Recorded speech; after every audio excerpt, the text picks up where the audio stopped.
Bismillahirrahmanirrahim. Assalamualaikum warahmatullahi wabarakatuh.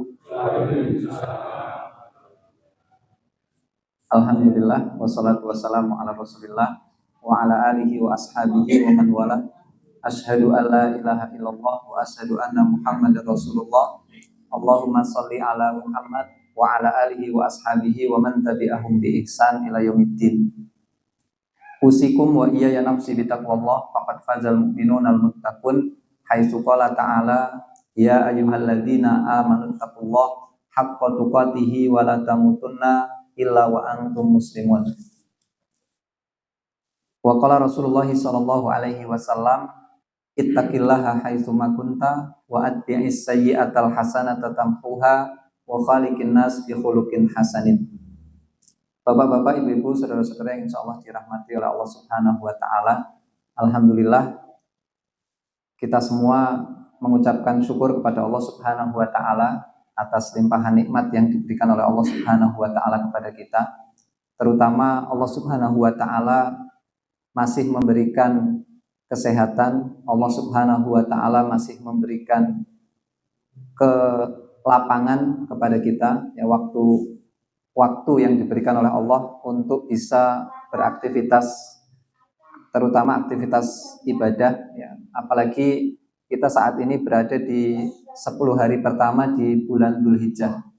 Tadi ketika khutbah Jumat, Ustadz Husain, ya, menyampaikan bahwasanya 10 hari pertama di bulan Dzulhijjah ini merupakan waktu yang utama, yang memiliki banyak keutamaan, yang Nabi Shallallahu Alaihi Wasallam itu mengatakan tentang 10 hari pertama di bulan Dzulhijjah ini, mamin ayamin al-amalu sholihu fiha ahabbu ilallah min ayamil asr. Tidak ada hari-hari yang ketika seseorang itu melakukan amal kesolihan di dalam hari-hari itu, ya, kecuali di 10 hari pertama di bulan Dzulhijjah. Jadi 10 hari pertama di bulan Dzulhijjah menjadi waktu yang ketika kita melakukan amal solih, maka pahalanya lebih besar dibandingkan dengan kita melakukan hal yang sama di hari yang lain, di bulan yang lain, di tanggal yang lain. Ya, maka segala macam amal kesolihan, amal kebaikan yang kita lakukan di 10 hari pertama di bulan Dzulhijjah ini, itu mendapatkan pahala yang berlipat ganda dan lebih besar pahalanya ketika dilakukan di luar itu. Sehingga ini menjadi kesempatan berharga bagi kita, ya, untuk berlomba-lomba melakukan segala aktivitas amal solih. Ya, kita bisa memilih apa saja bentuk amal solihnya yang kita ingin, misalnya menambah sholat sunnahnya, maka ini kesempatan yang berharga. Ya, kalau kita ingin menambah puasa sunnahnya, ini menjadi waktu yang berharga. Kalau ingin menambah sedekahnya, maka ini menjadi waktu yang berharga. Dibandingkan dengan nanti ketika 10 hari pertama di bulan Dzulhijjah ini sudah meninggalkan kita. Karena hari-hari di akhir zaman itu berlalu dengan sangat cepat. Ya, jadi 10 hari itu sekarang sangat cepat sekali berlalunya. Ya, ngertos-ngertos pun tanggal sedosong. Kemudian nanti berlalu lagi, tahu-tahu sudah habis bulan Dzulhijjahnya. Ya, maka selagi kita masih di tanggal berapa nih? Tanggal 30, ya. 28, 29, 30. Berarti sudah 3 hari, ya. Sudah 3 hari terlewat bulan Dzulhijjah di 10 hari pertama. Tinggal 7 hari lagi, ya. Tinggal 7 hari lagi kita maksimalkan. Kemudian, ya, amal solihnya bentuknya apa saja, ya, tetapi ada beberapa amal solih yang perlu kita tekankan, ya, diantaranya nanti pada tanggal 9, yaitu puasa Arafah, ya, puasa pada tanggal 9 di bulan Dzulhijjah ini memiliki pahala yang besar di sisi Allah Subhanahu wa taala. Ya, kemudian nanti di tanggal 10-nya kita punya hajat ya, yaitu untuk melaksanakan penyembelihan binatang kurban. Ini juga merupakan sunnah yang ditekankan oleh Rasulullah SAW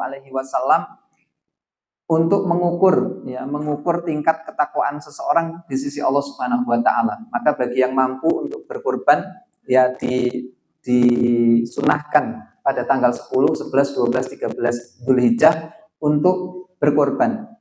Kemarin di pengajian ibu-ibu ya saya sampaikan kurban itu nilainya bukan dari nominal uangnya, tetapi dari seberapa besar kita mau mengalahkan nafsu kita untuk mengorbankan apa yang kita miliki untuk Allah Subhanahu wa taala.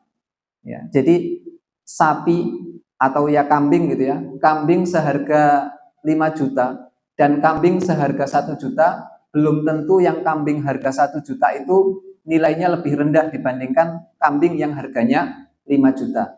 Ya, misalnya orang punya uang 1 miliar, ya, kemudian menyembelih kambing harga 5 juta, ya, dibandingkan dengan orang yang punya uang 2 juta, kemudian yang 1 juta dipakai untuk kurban, maka yang 1 juta itu nilainya lebih besar di sisi Allah Subhanahu wa taala dibandingkan yang 5 juta tapi harganya 5 miliar ya, atau harganya 1 miliar. Jadi jangan malu ya, jangan malu kalau misalnya aku mau ngedit sak yuto, kira-kira nek tak tukokke kambing ya cilik, enggak apa-apa insyaallah ya. Jadi nggak usah minder, cari kambing 1 juta dapat nggak? Insya Allah tetap dapat. Ya, kemarin saya sempat muter-muter di beberapa tukang kambing. Ya, itu kambing perempuan, ya, kambing perempuan majer. Ya, itu harganya mulai dari 1 juta sudah dapat. Jadi kalau pengen kurban, kok cuma punya uang 1 juta, nggak apa-apa kurban saja. Ya, nggak usah malu. Engko aku nggak woneng masjid isin, ya. Nggak apa-apa nanti dijemput sama panitia, ya. Nek nuntun dewe isin, ya. Nanti dituntun ke kalih panitia, nggak apa-apa, gitu ya. Engko tekan kono ora usah ngaku nggonku ya ora apa-apa, ya. Tak akokke nggone panitia, gitu. Nggak masalah, ya. Yang penting kalau memang punya kemampuan meskipun kuatnya hanya kambing yang kecil, insya Allah nilai di sisi Allah itu bukan berdasarkan nominal, tetapi berdasarkan value, ya, berdasarkan nilai, berdasarkan prosentase dari atau kerelaan seseorang untuk mengorbankan sebagian harta yang dimilikinya untuk kurban di jalan Allah Subhanahu wa taala, ya. Nek isin-isin tenan gitu ya, isin-isin tenan gawe ning masjid dibeleh dhewe ya ora apa-apa gitu ya. Neng mburi omah kemudian delik-delik dibelah dhewe ya, kemudian dibrongos dhewe, ngerti-ngerti dimasak dhewe mateng terus disebarke ngene tangga-tanggane nggih angsal. Ya. Tapi nggak usah malu ya. Mboten napa-napa, insyaallah tidak besar kecilnya yang akan dinilai oleh Allah Subhanahu wa taala.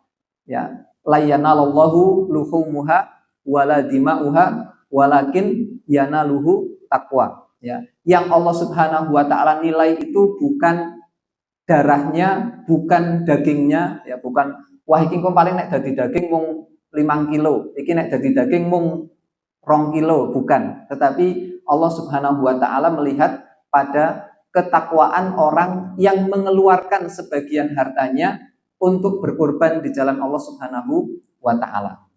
Ya. Salawat dan salam semoga tercurah kepada Nabi Muhammad SAW. Dan mudah-mudahan kita semua dimasukkan oleh Allah Subhanahu wa taala ke dalam golongan orang-orang yang mencintai beliau sehingga kelak Allah Subhanahu wa taala memasukkan kita ke dalam surga sesurga dengan Rasulullah SAW karena cinta kita kepada beliau. Ya, karena kata Nabi SAW, anta ma'aman ahbabta. Kelak engkau akan bersama dengan orang yang kalian cintai. Ya, kalau yang kita cintai adalah Nabi Muhammad SAW, maka di akhirat kelak kita insya Allah akan bersama dengan Rasulullah SAW di surga. Bapak-bapak, ibu-ibu, saudara-saudara yang insya Allah dirahmati oleh Allah Subhanahu wa taala, sebelum masuk ke materi ya, kita ingin menyampaikan bahwasanya untuk kajian Masjid Ar-Rahim ya untuk hari Selasa untuk sementara kita off kan ya sampai waktu yang tidak ditentukan. Artinya bisa jadi nanti kita mulai lagi, tapi belum gitu ya. Kemudian untuk yang Jumat malam. Insya Allah pekan pertama nanti Ustadz Tulus, kemudian pekan kedua Ustadz Ilyas, pekan ketiga Ustadz Haris, pekan 4 Ustadz Ilyas, pekan kelima insidental. Ya, ganti-ganti.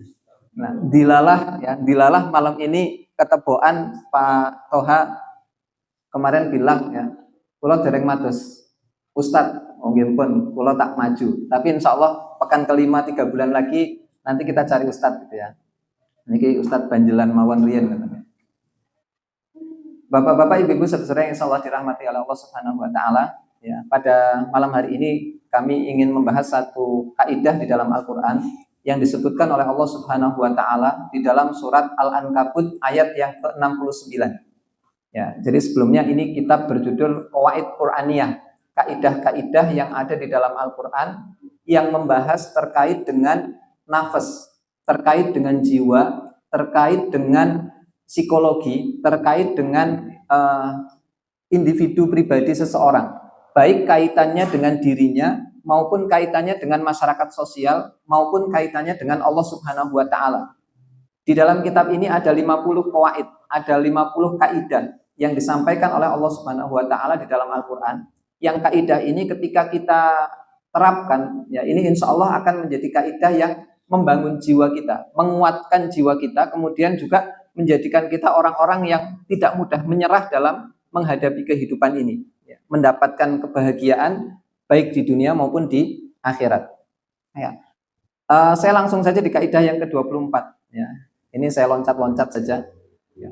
Allah Subhanahu wa taala berfirman, "Walladzina jahadu fina lanahdiyannahum subulana."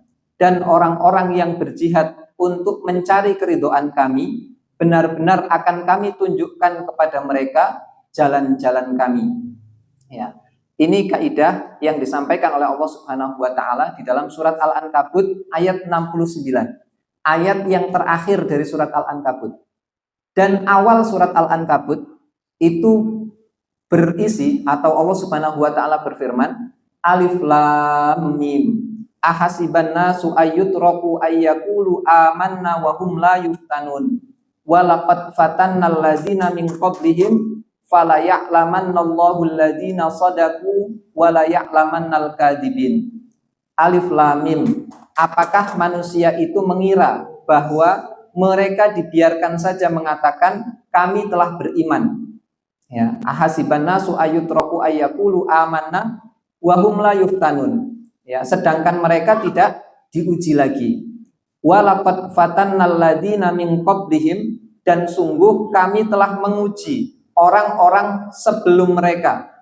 Fala ya'lamannallahu alladzina shadaqu wa la ya'lamannal kadzibin. Maka sungguh Allah mengetahui orang-orang yang benar dan sungguh Allah mengetahui orang-orang yang berdusta. Ya. Kenapa saya bacakan kaidah tadi yang merupakan akhir surat Al-Ankabut dan saya bacakan juga awal surat Al-Ankabut, ya, karena akhir surat Al-Ankabut ini seolah-olah menjawab awal surat Al-Ankabut itu sendiri, ya.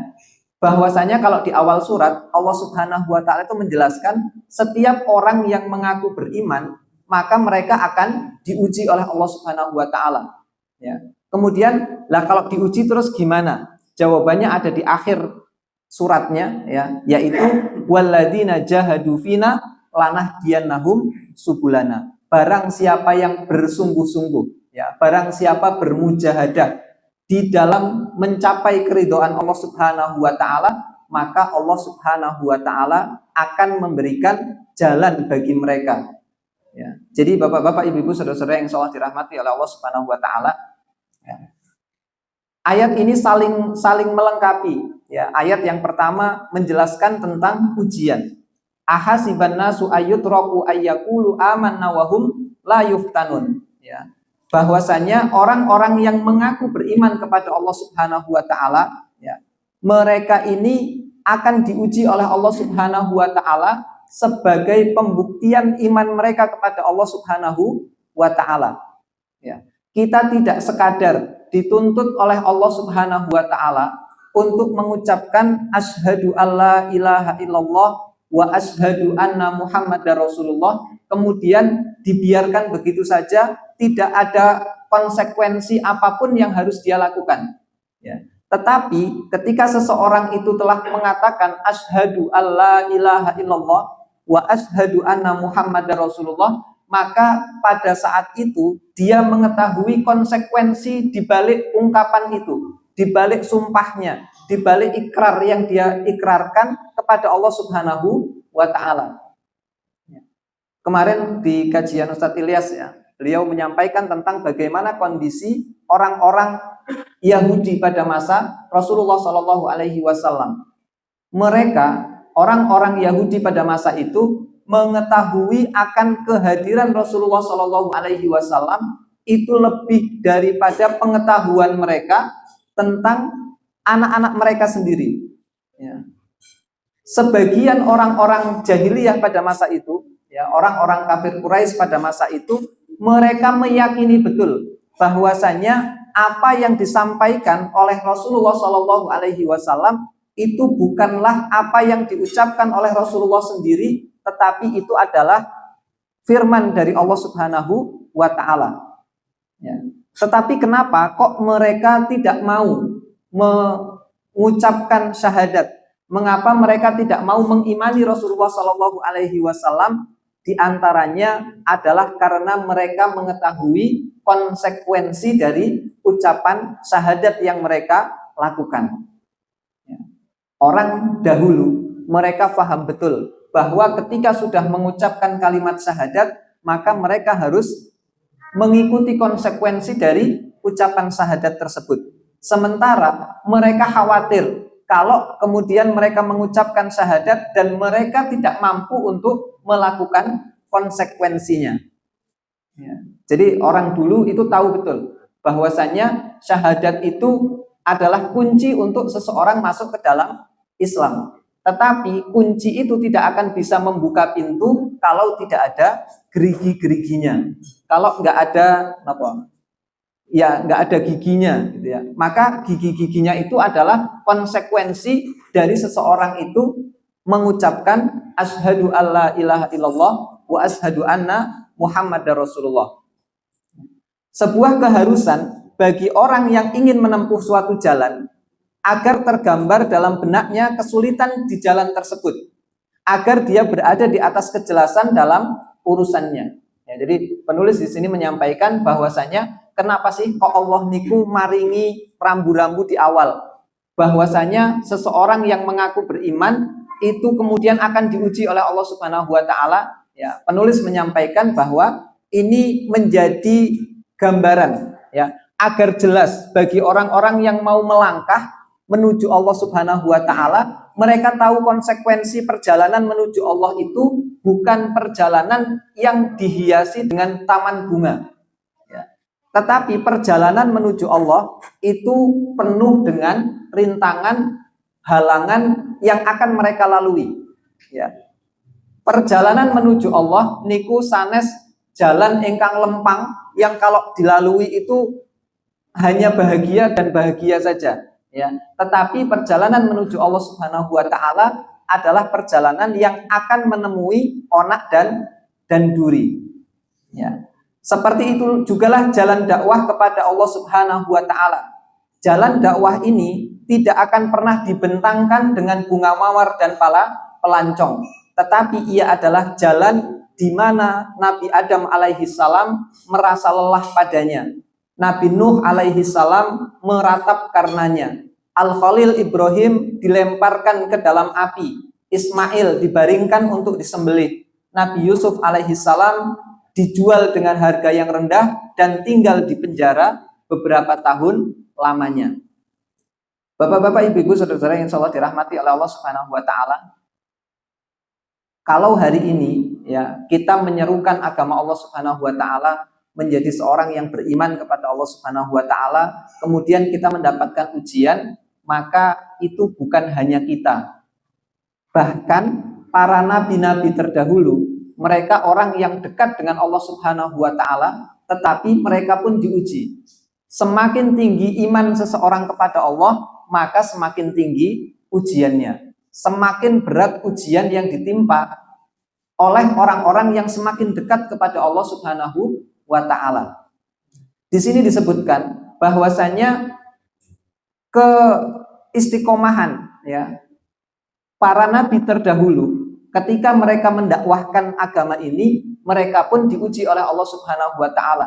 Nabi Adam alaihi salam misalnya ya, beliau adalah orang pertama yang diciptakan oleh Allah Subhanahu wa taala ya. Ketika kemudian diciptakan juga ya istrinya Hawa ya dari tulang rusuk Nabi Adam alaihi salam, maka kemudian ujian pun datang kepada keduanya.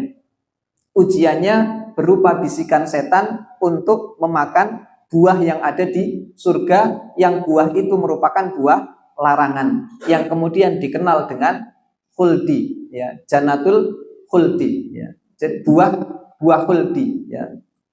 Yang buah ini dilarang untuk dimakan oleh Allah Subhanahu wa taala, tetapi kemudian Allah berikan ujian kepada keduanya dengan bisikan setan agar buah ini mereka makan, dan akhirnya mereka diuji oleh Allah Subhanahu wa taala dengan diturunkan ke bumi. Sampai ke bumi, Allah Subhanahu wa taala kembali memberikan ujian kepada mereka ya, kepada Nabi Adam dan Hawa berupa anak-anak yang banyak. Dan dari anak-anak itu tidak semuanya soleh ya. Di antara mereka ada Habil dan Qabil. Yang dari Habil dan Qabil itu kemudian terjadinya ya awal pertama kali terjadinya pembunuhan di dunia itu dari keturunan Nabi Adam alaihi salam. Nabi Adam orang yang diciptakan langsung oleh Allah Subhanahu wa taala itu pun diuji ya. Kemudian Nabi Nuh alaihi salam. Nabi Nuh alaihi salam adalah orang yang dekat dengan Allah Subhanahu wa taala, berdakwah mendakwahkan Islam ratusan tahun sesuai dengan usianya ya. Tetapi kemudian Nabi Nuh alaihi salam juga diuji oleh Allah Subhanahu wa taala dengan umatnya yang tidak tunduk kepada aturan Allah Subhanahu wa taala, sampai kemudian Allah Subhanahu wa taala mendatangkan azab kepada kaumnya.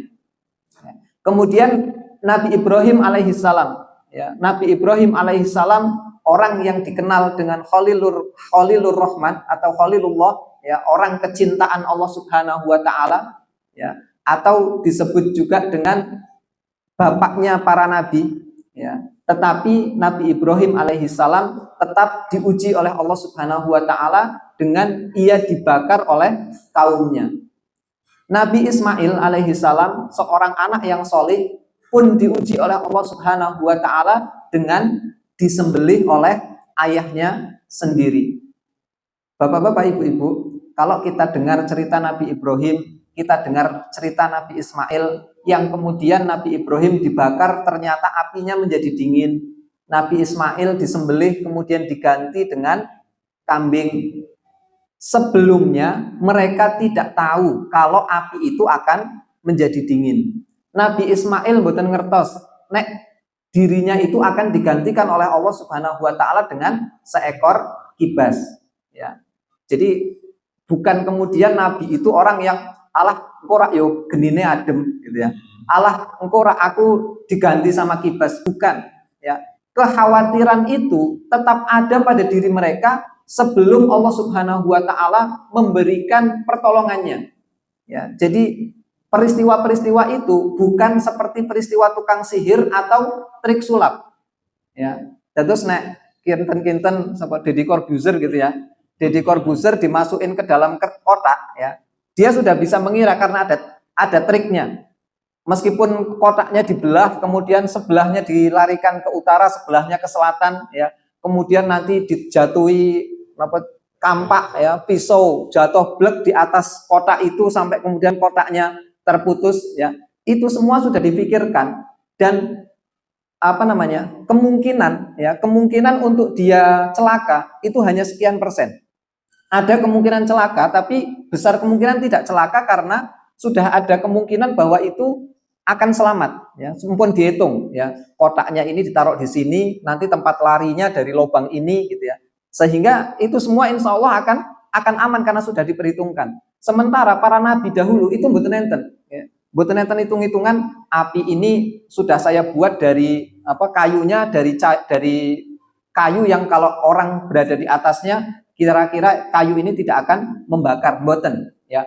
Kayunya yo kayu beneran ya, kemudian api yang dihidupkan yo api beneran, sehingga Nabi Ibrahim mboten ngertos nek apinya itu akan berubah menjadi dingin ya. Kemudian Nabi Ismail itu nggak tahu kalau tiba-tiba kemudian Allah Subhanahu wa taala mengganti dirinya dengan seekor kambing. Kemudian Nabi Musa ya, Nabi Musa itu ketika di depan laut, Nabi Musa itu nggak tahu kalau tongkatnya itu bisa untuk mukul laut dan membelah.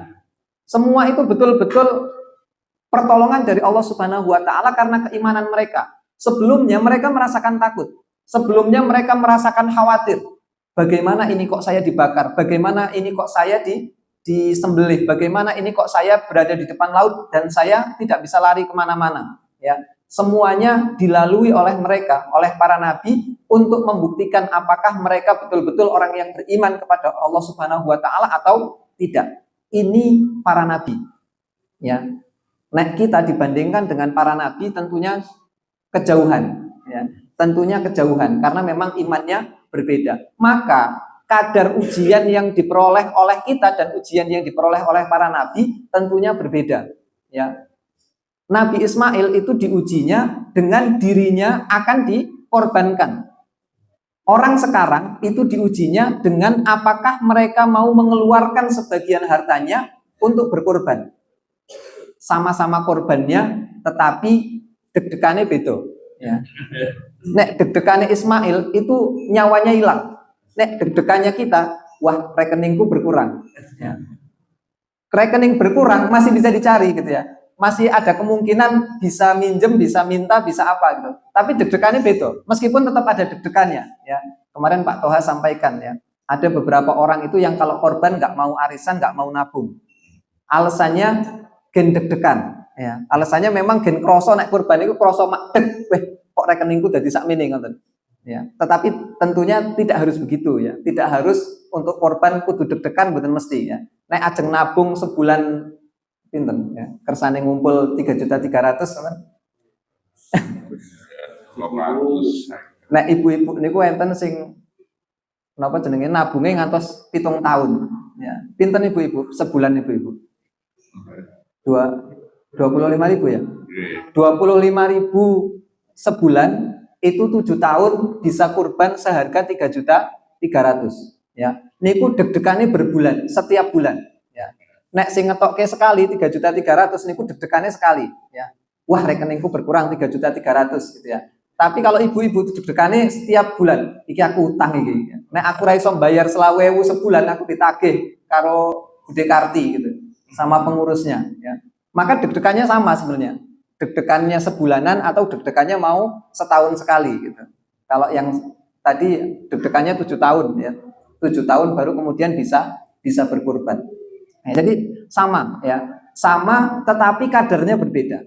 Ya, sama-sama deg-degan, sama-sama khawatir, sama-sama ikhlas tidak ikhlas ya, tetapi ya kadarnya berbeda karena memang kita ini manusia yang semakin jauh dari Nabi Shallallahu Alaihi Wasallam, dari para nabi terdahulu. Ya tentu imannya berbeda, tetapi ujiannya sama. Bahwa kita ini ketika mengaku beriman maka kita akan diuji. Ya, kalau Nabi Ayub alaihissalam diuji dengan penyakit misalnya, maka kita juga ada sebagian kita yang diuji oleh Allah Subhanahu Wa Taala dengan penyakit. Tetapi insya Allah sakit kita itu tidak akan sesakit yang ditimpa oleh Nabi Ayub alaihissalam. Ya, kalau dulu Asiyah, ya Asiyah istri Fir'aun, ya itu diuji dengan suami yang sejahat Fir'aun. Ya, insya Allah ibu-ibu sekarang kalau diuji dengan suami yang galak, nggih mboten segalak Fir'aun. Ya. Jadi kadar Fir'aunnya rodo menurun lah gitu ya. Sama-sama punya suami yang mungkin tidak sekualitas apa gitu ya, tetapi insya Allah tidak seburuk Fir'aun. Ya. Yang bapak-bapak juga gitu. Ya. Kalaupun bapak-bapak diuji oleh Allah Subhanahu Wa Taala dengan istri yang ya rodo-rodo durhaka gitu ya. Naudzubillah, semoga tidak ya. Ibu-ibu juga semoga enggak ya. Diuji dengan seseorang yang istri atau ya pasangan yang durhaka, insya Allah tidak sedurhaka istrinya Nabi Lut. Ya, yang bahkan tamunya saja ya di apa istilahnya ya, di rahasianya dibocorkan gitu ya kepada orang lain, ya, rahasia suaminya dibocorkan kepada orang lain, ya. Insya Allah ujian kita terkait dengan istri itu tidak sebesar ujian yang Allah Subhanahu wa taala turunkan kepada Nabi Lut dan Nabi Nuh, ya. Sebagaimana disampaikan oleh Allah Subhanahu wa taala itu ya. Dorobal ladina kafaru imro'ata Nuhin wa imro'ata Lut, ya. Kanata tahta abdaini min ibadina sholihaini, ya. Ya. Dan Allah Subhanahu wa taala itu memberikan contoh, ya, wanita-wanita kafir itu istri Nabi Nuh dan istri Nabi Lut. Artinya insya Allah ujian itu, ya, ujian yang kita terima hari ini insya Allah tidak sebesar ujian para nabi karena memang imannya berbeda, masanya berbeda. Ya, maka insya Allah meskipun diuji, ya ujian itu akan sesuai dengan kadar Allah Subhanahu wa taala tahu bahwa kita mampu untuk melalui ujian tersebut. Ya, la yukallifullahu nafsan illa wus'aha. Ya, Allah niku mboten badhe membebani seseorang dengan beban yang melampaui dari kemampuan orang itu untuk bisa menggendong, ya, untuk membawa ujian yang ditimpakan oleh Allah Subhanahu wa taala kepada mereka. Mumpun diukur insyaallah, ya. Iki wong saiki cilik-cilik, wong zaman biyen dhuwur-dhuwur gitu ya. Maka makanannya juga semakin diturunkan gitu ya. Mboten terus kelopone dhuwur-dhuwur ya. Lah jiko angel ngoten mboten ya. Mumpun disesuaikan. Semuanya sudah dipaskan dengan waktunya, dengan kekuatan manusianya, ya. Beberapa waktu yang dulu ya saya sampaikan bagaimana kaum Samud, ya, bagaimana kaum Ad, mereka itu lingkungannya gunung, buat rumahnya pakai batu ditatah, ya. Pakai batu ditatah, tetapi tinggi mereka itu luar biasa tinggi-tinggi dan mereka kuat-kuat, ya. Bandingannya itu berpuluh-puluh atau bahkan beratus-ratus orang hari ini. Dan Allah memang menjadikannya seperti itu. Nek sakniki pun enten bajaringan, ya. Mpun mboten usah napa natai watu, ya. Mpun ngangge napa batu bata yang ringan itu manusia sudah bisa membuat rumah. Ya, artinya memang sudah disesuaikan kadar ujiannya dengan kadar manusianya. Ya. Kemudian saya lanjutkan, ya. Karena iman bukan hanya sekedar sebuah kalimat yang diucapkan, sesungguhnya ia merupakan sebuah hakikat yang memiliki banyak tugas, sebuah amanah yang memiliki banyak beban, satu jihad yang membutuhkan kesabaran, dan satu kesungguhan yang membutuhkan sikap menanggung sesuatu. Maka tidaklah cukup manusia berkata kami telah beriman dan mereka tidak akan dibiarkan begitu saja karena klaim ini, sehingga mereka dilanda oleh cobaan, lalu mereka teguh di atasnya dan keluarlah darinya unsur-unsur yang jernih yang ada pada diri mereka. Ya, jadi fungsi ujian itu adalah untuk memisahkan manusia, mana manusia yang betul-betul beriman dan mana manusia yang tidak betul-betul beriman. Setelah orang itu betul-betul beriman, Allah uji lagi. Supaya apa? Supaya orang ini kembali menjadi orang-orang yang mulia, ya, sebagaimana kalau di sini dicontohkan di dalam kitab Al-Fawaid, supaya manusia itu seperti emas yang disepuh, ya. Jadi setelah diayak, dipisahkan antara emas dan kerikil, ya, kemudian emas itu akan dilebur. Ketika dilebur itu nanti ada debu-debu yang menempel di dalam emas itu akan terpisah, ya. Jadi ternyata emas itu perlu dipanaskan, setelah dipanaskan nanti debu-debunya itu hilang. Sehingga emas yang ada itu betul-betul emas yang tanpa campuran debu sedikit pun. Ya, kalau kemudian misalnya kita sederhanakan lagi, ya, seperti orang yang menyepuh besi. Ya, besi itu semakin dipanaskan maka semakin mudah untuk dia digunakan atau dibentuk menjadi sesuatu. Ya, kalau besi sebelum dia dipanaskan, sebelum dilepuk ke mesin yang memang panasnya itu sepanas itu. Besi itu ya hanya biji-biji besi, ya, seperti batu-batu yang kemudian kalau dibiarkan itu tidak akan bisa digunakan untuk apa-apa. Ya, tetapi setelah kemudian dilebur menjadi sesuatu, ya, maka biji besi itu terpisahkan dari segala sesuatu dan dia menjadi besi yang bisa digunakan. Nah, orang beriman juga begitu. Ya, orang beriman itu orang yang sudah dipisahkan oleh ujian dari sesuatu yang memungkinkan dia ini menjadi lembek kembali. Ya, menjadi orang-orang yang kemudian lemah ketika mendapatkan tanggung jawab dari Allah untuk melakukan sesuatu. Ya, misalnya orang yang beriman kepada Allah Subhanahu wa taala, ya, maka mereka itu punya tanggung jawab, contohnya sholat saja gitu ya. Kalau orang yang sudah melalui ujian-ujian dari Allah, maka ketika ada panggilan untuk sholat, mereka tidak sulit lagi untuk mendatangi tempat sholat, karena memang dia sudah lulus ujian. Kalau yang belum, ya, kalau yang belum lulus ujian, ya mungkin dia sadar bahwa ini panggilan dari Allah, tetapi masih berat untuk melakukannya. Semakin orang mampu untuk melalui ujian, maka semakin dekat dia kepada Allah Subhanahu wa taala dan semakin mudah untuk melaksanakan perintah Allah dan meninggalkan larangan Allah Subhanahu wa taala. Ya, jadi ujian itu fungsinya untuk menyaring orang beriman dan untuk menaikkan derajat orang beriman supaya level keimanannya itu meningkat. Ya. Kalau orang itu nggak diuji, maka orang itu tidak tahu kapan level imannya itu meningkat. Ya, stuck saja. Ya. Maka kemudian di sini, ya, disampaikan oleh penulis, ya, sesungguhnya seseorang yang tidak pernah tertimpa musibah dan tidak pernah merasakan cobaan tidak akan pernah menjadi seseorang yang melakukan perbaikan dan seseorang yang menyeru makhluk kepada kebenaran, sehingga dirinya terbiasa menahan hal-hal yang tidak disukai, dan curahkanlah segala kekuatan dan harta yang Anda mampu untuk Anda curahkan. Artinya begini Bapak-bapak, Ibu-ibu, saudara-saudara yang insyaallah dirahmati oleh Allah Subhanahu wa taala. Manusia itu disebut hidup ketika dia bergerak. Ya. Kalau seseorang itu tidak bergerak, maka dia disebut jenazah atau mayat, mati. Kalau dalam tulisan Arab, ya, huruf yang hidup itu disebut dengan huruf yang berharokat. Harokat itu artinya gerak. Kalau huruf yang mati disebut dengan sukun. Sukun itu diam. Ya, sukun itu diam. Maka huruf yang berharokat, fathah, kasroh, ya, dhammah, itu bisa dibaca karena ada harokatnya, karena ada gerakannya. Nah, manusia itu disebut sebagai orang yang hidup ketika dia bergerak. Ya. Dan setiap orang yang bergerak itu pasti ada resikonya. Ya, setiap orang yang bergerak itu pasti ada resikonya. Kalau pengen tidak dapat resiko, maka yo diam saja. Ya. Wong mati kuwi wis nggak ada resikonya, sudah nggak ada resikonya. Dia sudah dimasukkan ke dalam liang lahat, diapa-apakan sudah nggak ada resikonya. Ya, sudah tidak bisa merasakan apa-apa. Ya. Maka selama seseorang itu bergerak, maka dia pasti punya resiko. Tiang kesandung niku gara-gara melampah. Ya. Nek boten melampah, mesti boten kesandung.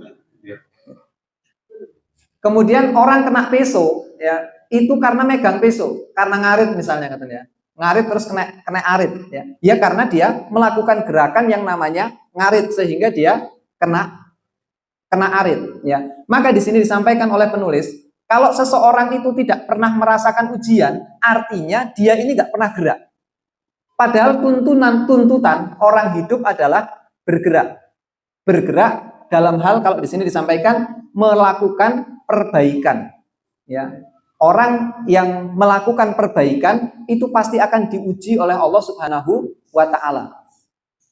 Kita, ya, bapak-bapak semua, ibu-ibu semua, ya, ketika kita mengajak orang lain untuk melakukan kebaikan misalnya, mungkin kita akan mendapatkan cemoohan, mungkin akan mendapatkan ujian, ya. Tetapi ujian itu sesuatu yang wajar, sesuatu yang memang seharusnya didapatkan. Kalau nggak mau diuji, nggih mboten usah gerak. Tetapi apakah itu yang dikehendaki? Tentu saja tidak. Ya. Yang kita kehendaki tentunya adalah supaya kita bergerak bersama-sama untuk melakukan kebaikan. Masalah nanti ada ujiannya, yuk kita hadapi bersama-sama. Ya.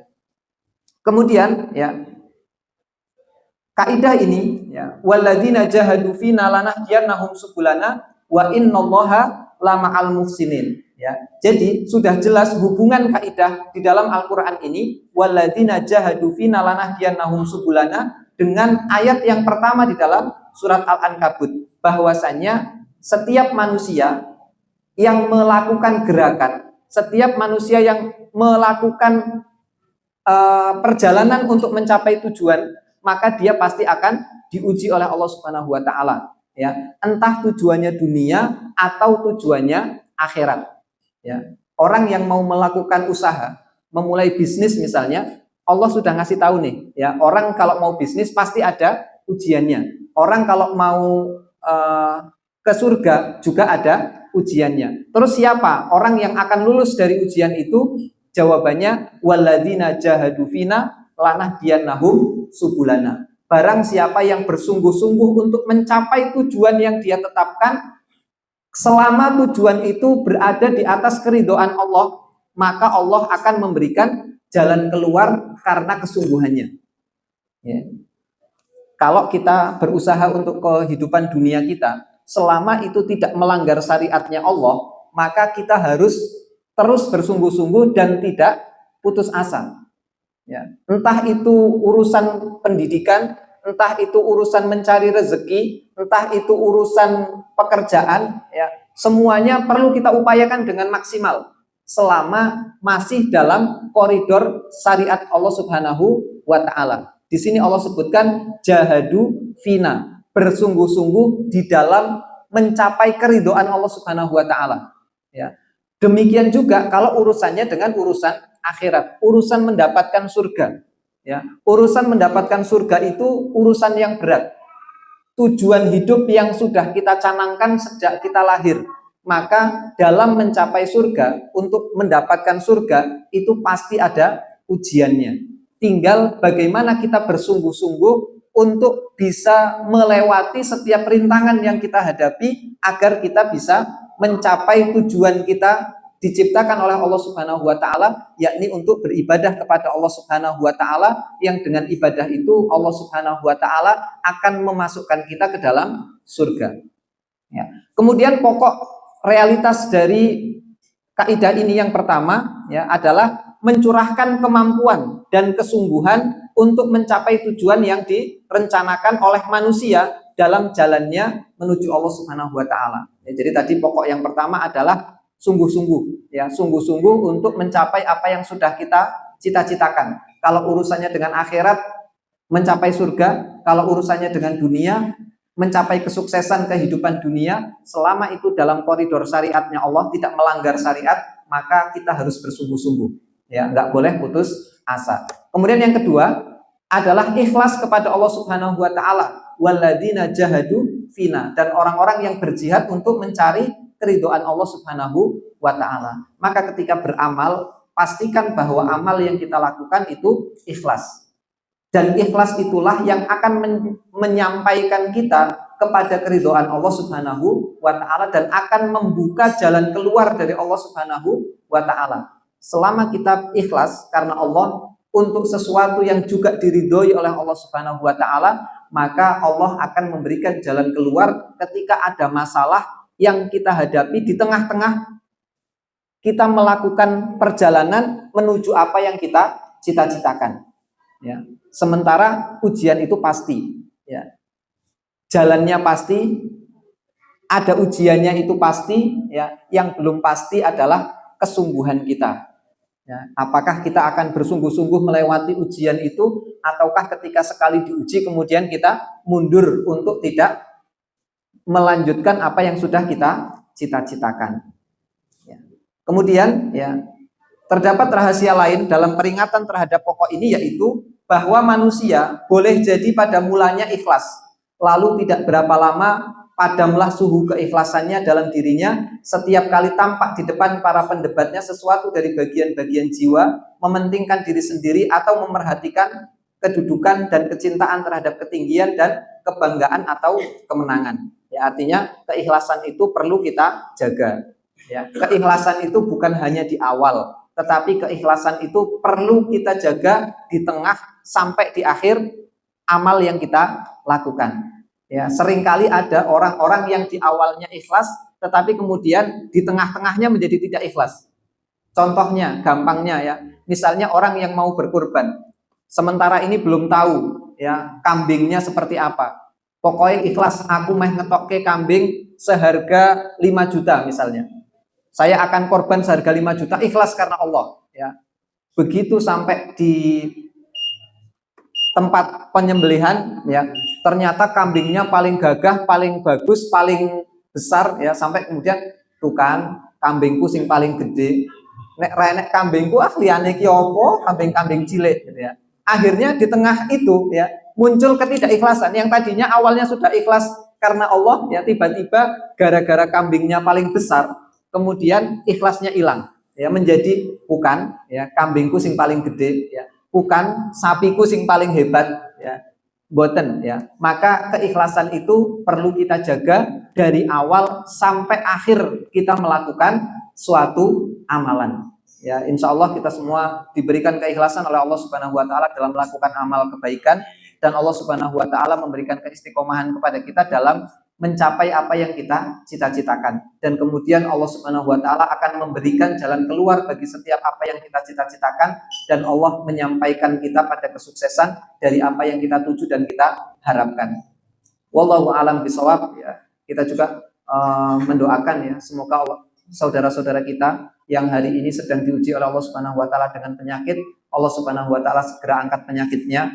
Allah Subhanahu Wa Taala memberikan kesabaran bagi keluarganya dan bagi saudara-saudara kita ya, yang telah diambil oleh Allah Subhanahu Wa Taala. Kita doakan semoga mereka semua ditempatkan di tempat yang mulia di sisi Allah Subhanahu Wa Taala, diberikan kelapangan kuburnya, dijadikan kuburnya sebagai bagian dari taman-taman surga, dan dihindarkan kubur mereka dari lubang-lubang neraka. Kemudian mereka ditempatkan oleh Allah Subhanahu Wa Taala dalam surganya dan mampu untuk bisa menjawab pertanyaan Allah Subhanahu Wa Taala di alam kuburnya. Kita akhiri, subhanakallahumma rabbana wa bihamdika asyhadu alla ilaha illa anta astaghfiruka wa atubu ilaik. Assalamualaikum warahmatullahi wabarakatuh.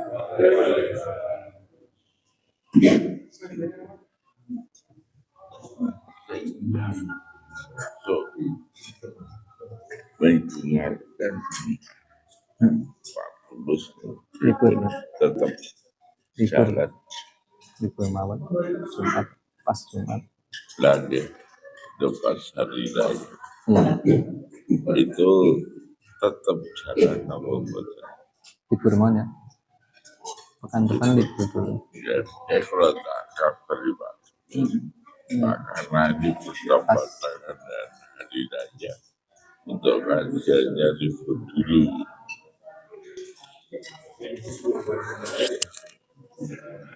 Ya Jumatan dengan ya. Tapi kalau kajiannya kan malam masalahnya. Ya, oke. Minggu Ahad mungkin letak. Jadi Kabari. ya kalau kabari kurang lebih nomor yang ngapun tempat karena Jumat itu pas hari raya. Untuk kajian kita libur dulu.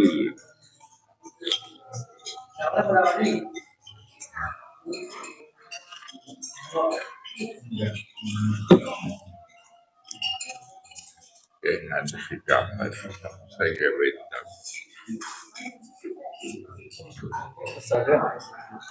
ibu-ibu itu kesel paling bilang rewangan nyiapin malamnya